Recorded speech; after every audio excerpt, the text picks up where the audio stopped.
आज की डेट में तुम जानते हो रेल भी बिक गई और अब शिक्षा बिक रही है, ये पता है तुम्हें? हरियाणा सरकार की पॉलिसी नई निकली है, धीरे धीरे देश के कई राज्यों में पहुंचेगी। हरियाणा सरकार का देखो तुम क्या किया। सरकार ने कह दिया, अखबार में आ गया लिखित ये कि जिसकी सालाना आय 1,80,000 से कम है हरियाणा में, उनके बच्चे अगर गवर्नमेंट स्कूल में जाते हैं तो 500 रुपए फीस देंगे। फ्री में नहीं, 500 रुपए फीस देनी पड़ेगी। और अगर उनके बच्चे प्राइवेट स्कूल में जाते हैं तो सरकार उनको 1100 रुपए देगी। ये तो उनको मिलेंगे अगर उनके बच्चे जाएंगे तो, और ये उनको देने हैं। अब बताओ आदमी क्या करेगा? देने वाला काम करेगा, मिलने वाला काम करेगा? भाई आदमी का बच्चा अगर गवर्नमेंट में जाता है तो पैसे देगा और प्राइवेट में जाएगा तो सरकार देगी। बताओ आदमी क्या करेगा? प्राइवेट भेजेगा। अपने घर से 500 क्यों लगाएगा? एक तो सरकारी, एक तो प्राइवेट। तो आम जो एक गरीब आदमी अपने बच्चे को कहाँ भेजेगा? ये देखो कितनी अच्छी चाल है, अगर तुम्हें समझ में आया तो। ये चल रही है सरकार। 1100 रुपए सरकार कहती है हम भर देंगे आपके बच्चे के, आपको चिंता नहीं करनी। अगर आपने सरकारी में पढ़ाया तो कितने रुपए लेंगे? 500। तो आदमी सोचेगा 2 बच्चे हैं, क्यों 1000 रुपए फूकूं, इससे बढ़िया प्राइवेट भेजूं, सरकार देगी मेरे बच्चे के पैसे, देगी भी सरकार। 1-2 साल बाद क्या होगा? सारे सरकारी स्कूल धीरे धीरे क्या हो जाएंगे? खत्म हो जाएंगे, खाली हो जाएंगे, बिल्डिंग खाली, एडमिशन 0। 1 साल 2 साल 5 साल बाद क्या होगा? सारे एडमिशन 0 0 0।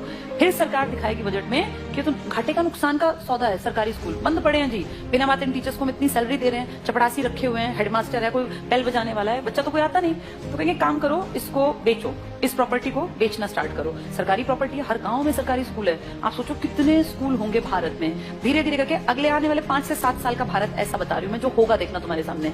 ये सारे स्कूलों का दाम निकलेगा। दाम इन द सेंस, भाई जहां जितनी महंगी प्रॉपर्टी है महंगा। अब कौन खरीदेगा पूरे देश की बेल्ट को? जिसके पास पैसा है। तुम और मैं तो नहीं खरीद सकते देश के स्कूल, तो उस देश के पूरे स्कूलों को खरीदने का किसके पास पैसा है? अंबानी और अडानी ये ले लेंगे सरकार से कि जी हम इतने करोड़ रुपए आपको देते हैं सरकारी स्कूलों के बदले, हम डेवलप कर लेंगे।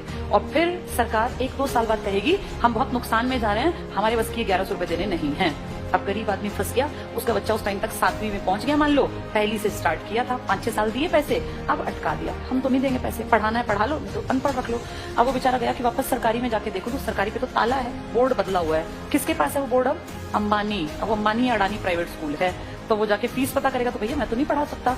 वहां से भी गया और वहां की औकात नहीं है, दोनों गए। आने वाले समय में आदमी वो पढ़ा पाएगा जिसके पास बहुत ज्यादा पैसा होगा। देखते देखते तुम्हारी सारी सुविधाएं सरकार से छीन छीन के किसके पास पहुंचाई जा रही हैं? प्राइवेट। बस तुम्हें समझ में लेट आएगा, जब तक समझ में आएगा फिर चीख चिल्ला लेना, फिर थोड़ी ना कुछ होगा। सरकार वापस थोड़ी ना लेती है किसी भी चीज को, दे दी सो दे दी। मैं तुम्हें अपना एग्जाम्पल देती हूँ। जब मैं जॉब में आई थी ना, उस टाइम पर हमारा पहला बैच था जिनकी पेंशन बंद की गई थी। मैं उसकी खुद, जैसे ये मान लो लाइव तुम्हारे सामने एग्जांपल हूं, जिनकी सबसे पहली पेंशन बंद हुई वो हमारा बैच था। हमें समझ नहीं आया कि सरकार ने क्या किया, क्योंकि उस टाइम हमारी उम्र थी 20-21 साल। 20-21 साल के बच्चे को थोड़ी ना पेंशन की कीमत पता है। लेकिन अब जब उम्र बढ़ रही है तो समझ में आ रहा है सरकार ने सब कुछ खत्म कर दिया बुढ़ापे का। तुम्हारे माँ बाप अगर किसी के गवर्नमेंट जॉब में थे और अगर वो रिटायर्ड हैं तो तुम्हें इसकी कीमत पता होगी। पता है इसकी कीमत क्या है? किसी के सामने आखिरी सांस तक हाथ नहीं फैलाना पड़ता। ये है पेंशन की कीमत। आपका बेटा निकम्मा निकले, नालायक निकले, बेटी आपके लिए कुछ ना करे, आपको चिंता ही नहीं। आपकी पेंशन आती है, 5-7 हजार रुपए में झाड़ू पोछा कपड़े बर्तन धोने वाली मिल जाती है। कोई भी एक मेड रख लो, 5-10 हजार की खाने वाली। बुढ़ापे में पैसा बचा के करोगे क्या? अगर तुम्हें सरकार से 35 हजार भी मिलते हैं तो तुम अपने ऊपर खर्च करो ना, क्यों किसी के सहारे बैठे रहना? और जिनके पास पैसे होते हैं ना, बुढ़ापे में वो प्यारे भी लगते हैं सबको। जिसके पास पैसा नहीं है ना, वो बोझ लगता है। फैक्ट है। तुम्हें अपना चश्मा बनवाना है, तुम्हें क्यों बेटा मेरा चश्मा, क्या जरूरत है बेटे की? तुम्हारे पास पैसे हैं, जाओ मार्केट, अपना घूमते फिरते जाओ, अपना टहलते हुए चश्मा बनवा लाओ। ये कीमत बुढ़ापे में जाके अकल आती है। हमारे बैच ने कुछ नहीं किया, मुझे भी समझ नहीं थी, अकल ही नहीं थी। लेकिन अब जब एज बढ़ रही है ना और हम देख रहे हैं दुनिया को, तब समझ में आ रहा है कि सबसे कीमती चीज इंसान के पास बुढ़ापे में पेंशन होती है। मेरे खुद के फादर पेंशनर हैं, तो हमें दिखता है कि पेंशन की जो वैल्यू है ना वो किसी चीज की नहीं है। इतना रखा पैसा आप यूज नहीं कर पाते। महीने के जब वो 30 हजार आते हैं ना, तो आपको लगता है यार मैं तो जब तक जीऊंगा आखिरी सांस तक ये तो आने ही आने हैं, और ये बढ़नी आप फ्री होकर काम करते हैं। लेकिन ये अकल उनको थी जो पेंशन यूज कर रहे थे या बुढ़े थे।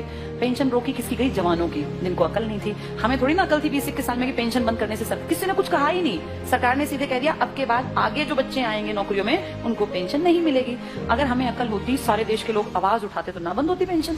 अगर सब भाई किसानों ने क्या किया, इकट्ठे हुए तो क्या कृषि कानून वापस नहीं हुए ना? तो अकल हो तो आदमी उस टाइम पे सही डिसीजन ले ले। पर आज अब तुम कितनी कोशिश कर लो, क्या सरकार पेंशन बहाल कर देगी? नहीं करेगी। मतलब ना के बराबर है। एक आधा राज्य को करे, लालच में 1-2 साल में कह दे, पर वैसे नामुमकिन बराबर है। इसीलिए जब चीजें बंद हो रही होती है ना, तब जागना होता है कि सरकार गलत कर रही है। अब सरकार स्कूलों की तरफ गलत कर रही है।